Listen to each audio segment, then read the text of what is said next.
The birth of Venus centralizes a feminine figure, standing statuesque in the middle of the frame, naked bar her private areas that are partially obscured. This figure, identified as the goddess Venus, is the focal point of the entire image.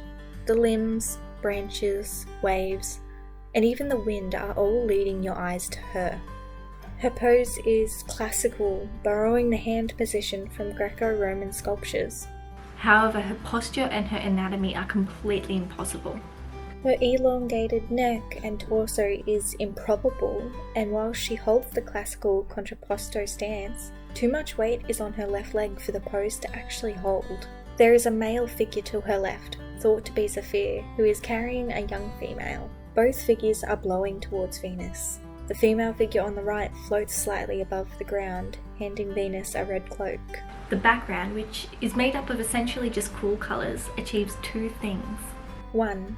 It creates perspective. Cool colours appear further away to the eye. 2.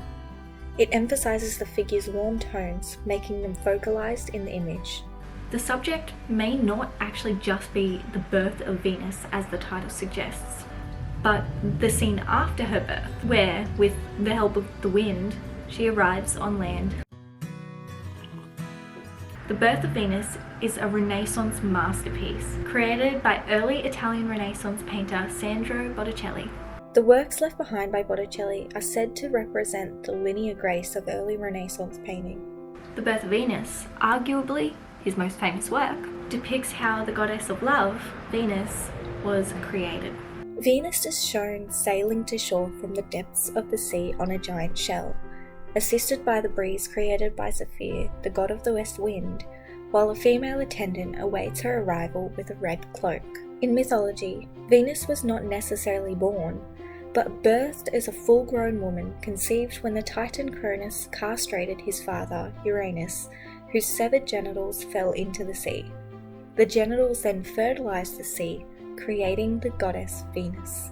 Throughout history, Venus was a symbol of the idealized woman, which was statuesque, beautiful, and fertile. There are many interpretations for this work, and it's so difficult to determine a meaning because there's no singular text that Botticelli used as a reference. The artist utilized many different sources of inspiration for the imagery. Interpretation 1. Plato believed she was an earthly goddess who aroused humans to physical love, or she was a heavenly goddess who inspired intellectual love in them. He argued that contemplation of physical beauty allowed the mind to better understand spiritual beauty, and that looking at the most beautiful goddess might raise a physical response in viewers that lifted their minds towards the godly. Further, a Neoplatonic idea suggests that 15th century viewers might have believed they felt their minds to be lifted to the realm of divine love by looking at the painting. Interpretation 2. The composition was to remind Renaissance viewers of traditional Baptist church iconography. This interpretation came to be due to the central nude figure, the figure on the side with an arm raised above the head of the first, and the winged beings. This scene marks the start of Venus's ministry of love. This could be in a simple sense, or the extended meaning of Renaissance Neoplatonism. Interpretation 3. Primavera and Birth of Venus can be seen as wedding paintings. The painting may suggest the appropriate behaviours for brides and grooms. Interpretation 4. The most controversial interpretation, though, is by Charles R. Mack. This interpretation takes much of generally agreed theories, but explains the painting is an allegory extolling the virtues of Lorenzo de' Medici. This theory has not been adopted by Renaissance art historians because it wholly depends on the painting being commissioned by the Medici family, but it was not documented in the Medici family until well into the following century.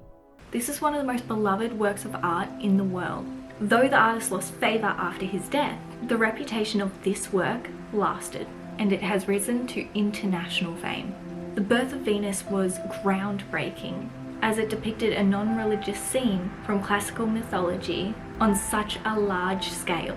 The nearly life-size nude of Venus was unprecedented at the time. If you like this video about the depiction of the goddess Venus, you will love my previous video where I talk about why and how women artists were erased from history. Thanks for watching. I'll see you next time.